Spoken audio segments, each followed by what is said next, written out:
श्री राधे राधे। आप सभी का स्वागत है आपके अपने चैनल में। तो आज हम मीराबाई के एक विरह पद का गायन करेंगे। मीराबाई का यह पद विरह और प्रेम की उस अवस्था का वर्णन है जहाँ शब्द हार जाते हैं और केवल भावनाएं रह जाती हैं। आपने जिस पंक्ति का उल्लेख यानी जिसका श्रवण हम करने वाले हैं वो शुद्ध रूप कमल धरत मेरो कर कापत है। ये पंक्ति है। भावार्थ, कमल पकड़ते ही मेरा हाथ कांपने लगता है। मीराबाई जी श्री कृष्ण को पत्र लिख रही हैं, लेकिन वो प्रेम विरह में इस तरह से डूबी हुई हैं कि वो पत्र लिखने के लिए जैसे ही कलम उठाती हैं उनके हाथ कांपने लगते हैं। कल्पना कीजिए उस क्षण की जब हृदय में भावनाओं का तूफान उमड़ रहा हो। आप अपने सबसे प्रियतम को अपना हृदय की व्यथा सुनाना चाहते हो। कागज सामने हो, हाथ में कलम हो, लेकिन आप एक शब्द भी ना लिख पाए। मीराबाई एक ऐसा नाम जिसने प्रेम को नहीं बल्कि प्रेम ने जिसे चुन लिया। हम अक्सर मीरा को नृत्य करते हुए गाते हुए देखते हैं चित्रों में, लेकिन आज हम मीराबाई के उस रूप को देखने जा रहे हैं जो निरंतर अकेला। यह वो घड़ी है जब मीराबाई अपने गिरधर गोपाल को पंक्तियाँ यानी चिट्ठी लिखने बैठी हैं। पर क्या प्रेम को कागज पर उतारा जा सकता है? जिस विरह की अग्नि में मीरा जल रही है वह इतनी तीव्र कि स्याही सूख जाती है और आँखों से बहते आंसुओं की बाढ़ में शब्द बह जाते हैं। यह पद केवल एक गीत नहीं, यह उस भाव असमर्थ की पीड़ा है जहाँ आत्मा तो बोलना चाहती है पर शरीर साथ नहीं देता। आइए महसूस करते हैं मीराबाई जी के उसी तड़प को जहाँ कलम रुक जाती है और केवल आंसू बोलते हैं। उसी पद का श्रवण हम श्री कृष्ण के चरणों में अर्पित करने जा रहे हैं। पतियाँ मैं कैसे लिखूं, लिखी न जाए। पतियाँ मैं कैसे लिखूं, लिखी न जाए। कलम धरत मेरो कर कापत है। कलम धरत मेरो कर कापत है। नैन रहे झर लाए हो। पतियाँ मैं कैसे लिखूं, लिखी न जाए। पतियाँ मैं कैसे लिखूं। हिंदी अनुवाद है।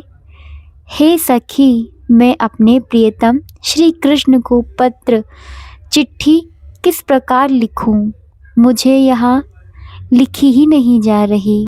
बात कहूँ तो कहीं न आवे। बात कही तो कहीं न आवे। जियरा रयो डराए हो। विपदा हमारी तुम ही जानो। विपदा हमारी तुम ही जानो। और न जाने कोई। पतियाँ मैं कैसे लिखूं, लिखी न जाए। पतियाँ मैं कैसे लिखूं, लिखी न जाए। कलम धरत मेरो कर कापत है, कलम धरत मेरो कर कापत है। नैना रहे हैं झराए हो, पत्तियाँ मैं कैसे लिखूं। जैसे ही मैं लिखने के लिए हाथ में कलम पकड़ती हूँ, विरह की वेदना और श्याम के मिलने की तीव्र उत्कंठा के कारण मेरे हाथ कांपने लगते हैं। मेरी आँखों से आंसुओं की ऐसी झड़ लगती है कि सब कुछ धुंधला हो गया, मुझे कुछ सूझता ही नहीं। आगे मीराबाई जी पंक्तियों में कहती हैं, सावन के बादल ज्यो उमड़े ओ, सावन के बादल ज्यो उमड़े ओ, नैना रहे जल छराए हो, नयन रहे जल छाया रे।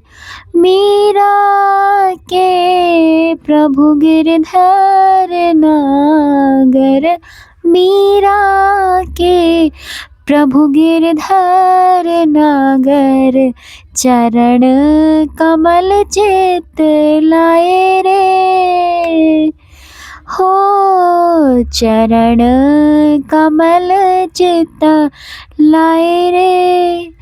पत्तियाँ मैं कैसे लिखूं, लिखी न जाए, पत्तियाँ मैं कैसे लिखूं, लिखी न जाए। कलम धरत मेरो कर कापत है, कलम धरत मेरो कर कापत है। यदि मैं बोलकर अपना दुख बताना चाहूँ तो कंठ अवरुद्ध हो जाता है, मुंह से शब्द नहीं निकलते। मेरा हृदय यानी जियरा एक अज्ञात भय और प्रेम की अधिकता से डरा हुआ और कंपायमान रहता है। हे प्रभु, मेरे हृदय की यह पीड़ा, यह विपत्ति केवल आप ही जान सकते हैं। आपके सिवा इस प्रेम की गहराई और इस विरह की आग कोई दूसरा नहीं समझ सकता।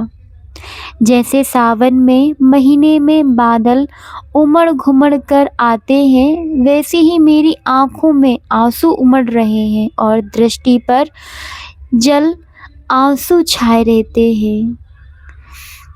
मीरा कहती है कि मेरे चतुर गिरधर गोपाल, अब तो मेरा चित्त, मेरा मन केवल आपके चरणों कमल में है, उन्हीं में लगा है।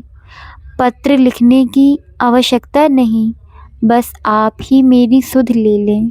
प्रिय मित्रों, मीराबाई प्रेम की वह परिभाषा जो अक्षरों में सीमित नहीं हो सकती। हम अक्सर उन्हें आनंद विभोर होकर नाचते गाते देखते हैं, पर आज हम उनके हृदय के उस एकांत कोने में प्रवेश करे थे जहाँ विरह की आग धधक रही थी। यह वह क्षण था जब मीराबाई अपने श्री गिरधर गोपाल को अपना हृदय की पीड़ा एक चिट्ठी लिखने बैठी। सामने कागज है, हाथ में कलम है, पर जैसे ही वह अपने प्रेम और पीड़ा को उतारने का प्रयास करती हैं, उनका शरीर साथ छोड़ देता है। उनका हृदय इतना भरा हुआ हो जाता है कि पत्तियाँ कैसी लिखूं, लिखी ही ना जाए। कलम धरे मेरो कर कापत है, नैन रहे हैं झराए। मित्रों, यह केवल एक कांपता हुआ हाथ नहीं, यह भक्ति की चरम अवस्था है, जिसे साहित्य में ऐसे भाव कहे जाते हैं। विरह की वेदना इतनी तीव्र है कि शब्द उनके कंठ में अटक रहे हैं। यह मौन अभिव्यक्त ही अब उनका एकमात्र सहारा है उनकी आँखों से बहते आंसू, सावन के बादल जैसे। सावन के बादल ज्यों उमड़ेओ, नैन रहे जल जाए। उनके ये आंसू साधारण जल नहीं, यह प्रेम का वह निर्जल जल है जो कागज पर लिखी जाने वाली स्याही को भी धो डालता है। मीराबाई जानती हैं कि उनकी यह पीड़ा, उनकी यह विपदा कष्ट उनके श्री गिरधर जी के सिवा कोई नहीं जान सकता। प्रेम की यह अनन्यता ही उन्हें शक्ति देती है और इसलिए यह पत्र ना लिख पाना वास्तव में मीरा की हार नहीं बल्कि प्रेम की जीत है। उन्होंने यह सिद्ध कर दिया कि प्रेम की भाषा शब्द नहीं भावनाएं होती हैं। इस अद्भुत गाथा का हम समापन करते हुए हम सब इतना कह सकते हैं कि दुनिया स्याही से इतिहास लिखती है लेकिन मीराबाई के आंसुओं से प्रेम लिखा है। एक ऐसा प्रेम पत्र जो कभी कागज पर लिखा तो नहीं गया लेकिन आज भी हर हृदय में पढ़ा जाता है। मीराबाई के उस अनलिखित खत को, उस अमर प्रेम को हमारा शत शत नमन। तो मित्रों, आज की यह ज्ञानवर्धक यात्रा यहीं समाप्त होती है। हमने यह विषय का नाम बोला, जैसे मीराबाई के प्रेम की गहराई को समझने का प्रयास किया। हमें उम्मीद है कि यह जानकारी आपको बेहद पसंद आई होगी। यह पद पतिया मैं कैसे लिखूं आपको बहुत पसंद आया होगा। ये आपके ज्ञान में कुछ वृद्धि बहुत होगी। मेरा आपसे अनुरोध है कि आप श्री कृष्ण के चरणों में ये उन्हें रोज गा के सुनाया करें। यदि आपको हमारी कथाएं, कविताएं और ये पद अच्छे लगते हैं, वास्तव में मूल्यवान लगे, तो हमारे उत्साह को बढ़ाने के लिए इस वीडियो को लाइक और आगे इसी तरह की रोचक, प्रामाणिक और ज्ञानवर्धक तथ्यों को सरलता से जानने के लिए हमारे चैनल को सब्सक्राइब करें, बेल आइकन बटन दबाएं और इससे हमारी अगली वीडियो आप तक सबसे पहले पहुंचेगी। आपके विचार और सुझाव हमारे लिए बहुत मायने रखते हैं। यह विषय आपको कैसा लगा, या अगर आप चाहते हैं कि हम किसी नए विषय पर जानकारी लाएं तो बेझिझक हमें टिप्पणी करके ज़रूर बताएं। मिलते हैं अगली वीडियो में एक नए पद के साथ, या श्री कृष्ण की भक्ति के साथ, या उनके चरणों में कुछ पद या कुछ गीत अर्पित करने के लिए। अगर आपको कोई सा गीत पसंद है जो श्री कृष्ण के चरणों में आप अर्पित करना चाहते हैं तो कमेंट बॉक्स में ज़रूर लिखें, ताकि हम अगली वीडियो में उस गीत का गायन कर सकें। तो मिलते हैं नेक्स्ट वीडियो में, तब तक के लिए जय श्री राधे राधे, जय श्रीमन नारायण।